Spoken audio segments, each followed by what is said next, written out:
boy howdy were people mad a few weeks ago when Becky Lynch stormed to the ring 48 hours after turning on Charlotte at SummerSlam and tried to go proper heel. That promo she cut was damn good, but as soon as she turned her attention to the fans and basically went, "Screw you fans," well, nobody was buying anything no more because we all love Becky Lynch. Everyone has always been behind her since day one, especially if you follow her Instagram stories. And I know that's a weird thing to say, and I guess she's not doing it now, but the few that I caught, they were funny, they were irreverent, and they made you go, "Oh, Becky Lynch, you're so easy to like, I hope you win all the titles." Anyway, for her to think the audience wasn't on her side, well, it was gibberish, and it didn't make sense to anybody. Now, for me, on my own knowledge, on my own brain, I actually didn't mind this at all because I thought she did so well with it, but I completely understood the fallout. I even talked to Brian Alvarez from the Wrestling Observer about it, and you can see that video on What Culture Wrestling either right now or soon, depending on when that video goes up, and when you're watching this video. It's a bit like Inception, but either way, I did,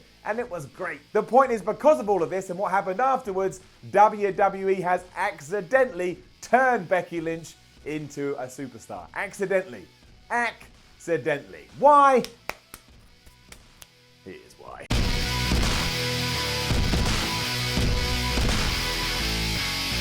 Now, I don't know if you've been watching SmackDown over the last few weeks, but this brand new persona for Becky Lynch has made her even better than she was before. She's still got that likability factor, but now she's got edge. And it's this edge that you see her kicking her all the ass, and people want to see her kick all the ass. So all of a sudden, sweet, you're really likable, and also, I can believe you're like an aggressive warrior. And when I said edge, I don't mean the wrestler Edge, I mean her personality has edge. She's like, grrr now, whereas before she was like, woo. She just doesn't give a shit, and that makes her more relatable because no one's just smiles and peaches and cream all the time. Sometimes you just want to get stuff done. Her best friend weaseled her way into a championship match at SummerSlam and then stole the title by taking it from Becky, even though she had the match won. Of course she's pissed. I'd be pissed too. In fact, I'm a little pissed on behalf of Becky Lynch. If I had worked my way into that spot by being victorious in loader matches, and then somebody else got there by just winning one fight, I'd have to look in the mirror and go, all right, what can I do about this? And not giving a crap is a great way to start. It was also just what Becky Lynch needed too, because really, when you think about it, she's been cast in the same role ever since she made her debut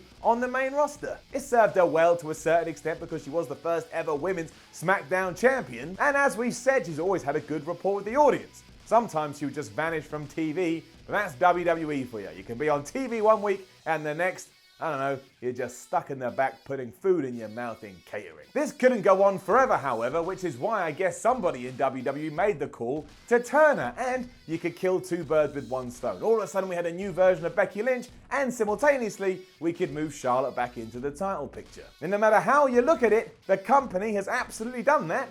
So well done, company, you achieved your goals. The real issue came with what they expected afterwards. Vince McMahon clearly thought that one dig at the fans would be enough to have the audience turn on Becky Lynch, and that is surely WWE forgetting what happens on Raw every single week. Doesn't matter what you'd like the crowd to do, in 2018 they're going to make up their own minds, and then they're just going to go with it. And in fact, if you attack them too much, they'll just do it even harder still. This is why when Lynch told us that we didn't support her when she needed it the most, we just ignored that and we cheered her like a hero anyway because she was acting like a badass. And do you know who else used to act like a badass? Stone Cold Steve Austin. A dude you can understand on a personal level, but just so also happens to be awesome.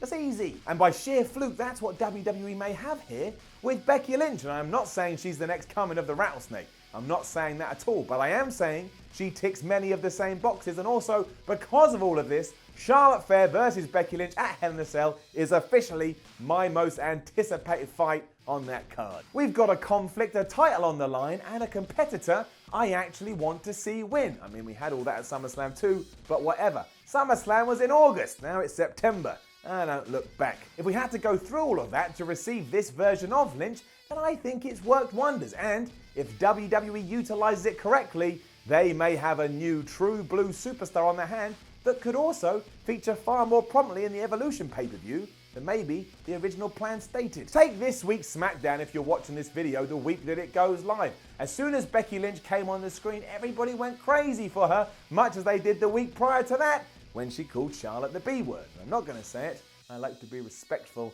and I know some kids are watching. Don't forget when she officially turned as well, because my word, that reaction was phenomenal. People wanted to see it and then people got it, and when you do that, you're likely to get the character you're doing it with over like Rover. It also seems like WWE understands this and has backtracked massively, because since that incident, I haven't heard Becky Lynch insult the fans once. If anything, she's just more focused on Charlotte. That's where her beef is, and we all understand what she's trying to get out of it. Sometimes you can keep things nice and easy, and you can keep things nice and simple, and that works. Unless we're dealing with Roman Reigns. When we're dealing with Roman Reigns, everything's got to be convoluted and complicated and confuse my brain. But whatever, I ain't talking about Raw right now. I'm talking about the blue brand. But yeah, for me, WWE absolutely has money in this version of Becky Lynch, and that wasn't even what they were trying to do in the first place. But again, that's not what they were trying to do with Stone Cold Steve Austin, and look what happened there. If you think that didn't work, well, I think you've gone crazy. So let's ride the wave and see where it goes. I just know that I'm pumped, and it's made me even more interested in the women's division on SmackDown, and that is what storylines, that is what characters, and that's what television should be doing. I don't know why I wiggled the head that much. I think it's because I mentioned Stone Cold Steve Austin. Remember that? When he used to come out going, and he used to mouth stuff like, oh, you're a piece of trash, I'm gonna whoop your ass. It was weird. It was strange. But again, it worked. And that is all wrestling is. Now, don't forget to leave a comment below and let us know what you think about Becky Lynch heel/face turn. Like, share, and subscribe. Head over to whatculture.com and read yourself some articles. Follow What Culture on Twitter at WhatCultureWWE. My name is Simon from What Culture. This was the Y Series. Thank you for watching. And yeah, right now, Becky Lynch, you're one of my favorite characters across all of WWE TV, because I know you're a nice person, you're doing what you have to do, and you're kicking ass. Go and bring that SmackDown Women's title home for me, and I will cheer you like the hero that you are.